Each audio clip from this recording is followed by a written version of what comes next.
안녕하십니까. 차구영 목사입니다.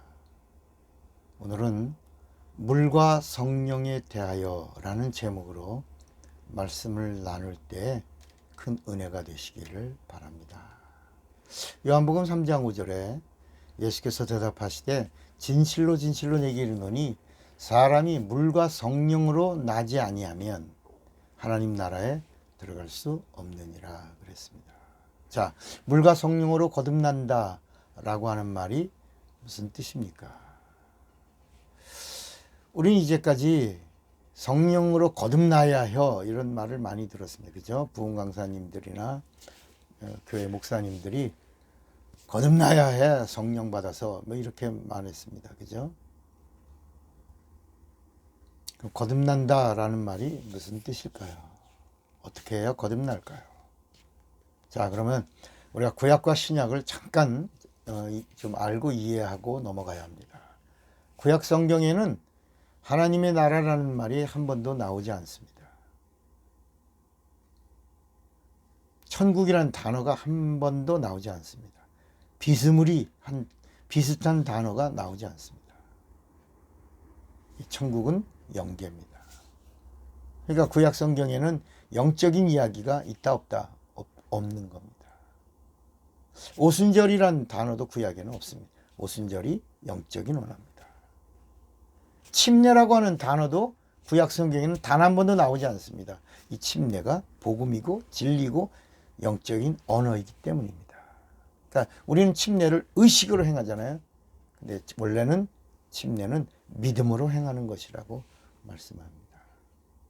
자, 그럼 그 이유가 있습니다. 그 이유는 구약의 율법이 어린아이의 법이고 육체의 법이기 때문입니다. 구약에는 죄로 인하여 영이 타락했기 때문에, 그리고 혼이 죽고 영이 타락했기 때문에 영적인 말씀이 없습니다. 육체에 임하는 말씀만 있는 겁니다. 이걸 잘 아셔야 합니다. 아마 이런 말씀은 처음 듣는 분도 있을 겁니다. 아니 무슨 말이야? 구약에는 영적인 말씀이 없대. 없습니다. 왜요? 죄 때문에 닫혔습니다. 막혔습니다. 율법은 비유입니다. 그래서 율법은 땅의 이야기를 하는 겁니다. 율법은 육체의 예법입니다. 그래서 히브리서 9장 10절에도 이런 것은 먹고 마시는 것과 여러 가지 씻는 것과 함께 육체의 예법만 되어 개혁할 때까지 맡겨둔 것이에요. 그러니까 예수가 오셔서 율법을 다 이룰 때까지 잠시 맡겨둔 것이다. 그러니까 율법은 땅의 이야기만 합니다. 땅의 복을 받으라고 합니다. 눈에 보이는 복을 복이라고 말합니다. 그래서 최고의 복이 형통입니다. 땅에서 최고로 누리는 복이 뭐라고요? 형통의 복. 안 될 것 같은데 되어지는 복. 형통의 복입니다. 구약은 모든 말씀들이 다 육체의 법이기 때문에 영적 세계의 이야기를 할 수가 없는 것입니다. 그러나 복음은 비유가 아니라 뭐예요? 실상입니다. 복음은 어린아이의 법이 아니라 장성한 자의 법입니다. 신약에 와서 비로소 영적인 이야기를 하기 시작합니다. 그래서 복음은 신령한 영계를 말씀합니다. 그래서 구약의 끝과 신약의 처음의 사이에서 공통적인 언어가 하나 영적인 언어가 처음으로 등장하는데 구약의 끝에서 나온 말이 천국이고 신약의 첫 번째 시작하는 영적인 언어가 천국인 것입니다. 그래서 이 천국이라고 하는 단어는 마지막 선지자인 침례 요한이 마지막 처음으로 천국이 가까이 왔다. 그리고 예수님이 오셔서 복음을 처음으로 전하실 때 천국이 가까이 왔느니라 이렇게 천국에 대하여 시작하고 천국에 대하여 말씀합니다. 그러니까 침례라고 하는 말도 구약에는 있다고요? 없다고요? 없습니다. 마지막 선지자인 침례 요한이 처음으로 침례를 행한 것입니다. 그래서 사도행전 10장 37절에도 요한이 그 침례를 반포한 후에 갈릴리에서 시작하여 온 유대에 두루 전파된 그것을 너희도 알거니와. 그러니까 침례 요한이 와서 처음으로 회개하는 침례를 행하고 처음으로 침례를 가르쳐 준 겁니다. 그러니까 처음으로 침례를 가르쳐 준 그 사람이 침례 요한이고, 그가 한 침례는 회개의 침례고, 그리고 세 번째는 이 땅에 오신 예수를 침례 주는 자로 침례 요한이 사명을 다한 것입니다.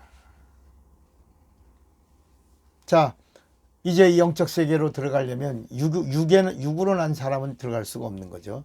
하늘나라에 들어가려면 거듭나야 합니다. 이 거듭난다는 말에는 세 가지 의미가 있습니다. 첫째는 모태로부터 육이 태어났지만 다시 한번 영으로 나야 한다는 뜻입니다. 다시 말해서 두 번 나야 한다는 것입니다. 육으로 태어나서는 육의 아버지를 아버지라고 부르고, 성령으로 나서는, 거듭나서는 하나님을 아버지라고 부르는 것입니다. 두 번째는 위에서 난다는 것입니다. 요한복음 6장 63절에도 살리는 것은 영이니 육은 무익하니라. 내가 너에게 이른 말이 영이요 생명이라. 우리 사람 죽으면 뭐라 그래요? 돌아간다. 돌아간다. 어르신이 죽으면 뭐라 그래요? 돌아가셨다. 우리 육체는 흙에서 왔기 때문에 필경 흙으로 갑니다. 그래서 육체는 흙에다 던지고, 영은 어디로 돌아가야 되냐? 본래 우리의 본향이 천국입니다. 하늘나라입니다. 거기 가야 됩니다. 거기 가지 못하면 저주받은 거고, 그건 심판받은 거고 멸망입니다. 그러나 우리의 본향에 돌아가면 돌아가는 자를 구원받은 자라 그러고, 돌아가서는 영생을 누리는 것입니다. 셋째는 철저하고 구체적으로 나야 된다는 것입니다. 우리의 신분은 하늘 아버지로부터 실제로부터 받은 것이어야 합니다.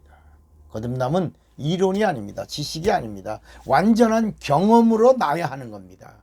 이 거듭난다라고 하는 말은 다시 나는데 이 세상이 아니라 위에서 실제로 난다는 겁니다. 영적으로 난다는 겁니다. 그래서 성경에 예수를 믿는 자들을 가리켜서 뭐라 그러냐면 하나님께로서 난 자들, 하나님께로서 난 자들, 이 말을 거듭난 자, 예수 믿는 자, 하나님의 자녀들, 이렇게 말하는 것입니다. 그러니까 하나님이 우리를 자녀로 삼아주신 것이 아니라 직접 실제로 우리를 낳으신 겁니다. 요한복음 1장 12절에도 영접하는 자 곧 그 이름을 믿는 자들에게는 하나님의 자녀가 되는 권세를 주셨으니 이는 혈통으로나 육정으로나 사람의 뜻으로 나지 아니하고 오직 하나님께로서 난 자들이니라, 이렇게 말씀합니다. 그러니까 물과 성령으로 거듭난다라고 하는 말씀은 다시 말하면 말씀과 성령으로 거듭나는 것을 말합니다. 그 말씀으로 난다, 성령으로 난다라고 하는 이 말을 물과 성령이라고 이렇게 표현한 것입니다.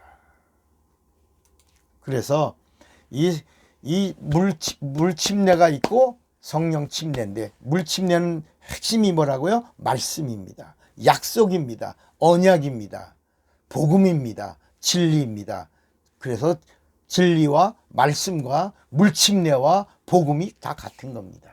그래서 물침례는 죄사함을 뜻하고 성령 침례는 죄사함의 보증의 확실한 경험을 말하는 겁니다. 그래서 성령 침례까지 받으면 뭐라고 말해요? 구원의 확신이 있다라고 말한 겁니다. 물침례로 죄사함 받은 자가, 물침례로 거듭난 자가, 물침례로 구원받은 자가 성령까지 받으면 그때부터 뭐라고요? 확신을 가지고 나는 구원받았다, 나는 거듭났다, 나는 하나님의 자녀다, 나는 성도다, 이렇게 말하는 것입니다. 그러니까 물침례는 옛사람을 장사 지내는 겁니다. 물에 들어갈 때 장사 지내고 물에서 나올 때 예수의 부활에 연합하여 내가 사는 겁니다. 그 사는 것을 뭐라 그러냐? 거듭났다. 거듭난 것을 구원받았다. 구원받은 것을 구원의 표를 가졌다. 이렇게 말하는 겁니다. 그래서 침례가 뭐냐? 구원의 표입니다. 거듭남의 표입니다. 자녀됨의 표입니다. 하나님을 아버지라고 부르는 자의 표입니다. 베드로전서 3장 21절에도 물은 예수 그리스도의 부활하심으로 말미암아 이제 너희를 구원하는 편이 곧 뭐다? 침례다 라고 말씀합니다. 베드로전서 3장 21절 말씀입니다. 그리고 성령 침례는 뭐냐? 하나님이 인쳐 주시고 보증해 주시는 겁니다. 물로 거듭나고 성령으로 거듭남을 보증받고, 이렇게 성경이 말씀하고 있는 겁니다. 그러므로 물침례로 거듭나십시오. 그리고 구원의 표를 받으시기 바랍니다. 물침례는 의식이 아닙니다. 물침례는 뭐라고요? 복음이고 진리입니다. 구약에는 그래서 한 번도 안 나오는 겁니다. 침례를 교회 의식으로, 침례교인이니까, 나는 교회 다니니까 침례 받아야 되니까 의식으로 침례를 받으면 심판을 받고 구원이 결정됩니다. 그러나 침례를 믿음으로 받으면 구원을 얻고, 마가복음 16장 16절입니다. 믿고 침례를 받는 사람은 구원을 얻을 것이고, 믿지 않고 의식으로 침례를 받는 사람은 정죄를 받으리라, 심판을 받고 구원이 결정되리라, 이렇게 말씀합니다. 사랑하는 여러분, 물로 거듭나시고 성령으로 거듭남의 보증을 얻으시기를 주님의 이름으로 축원합니다. 사랑하고 축복합니다. 차구영 목사입니다.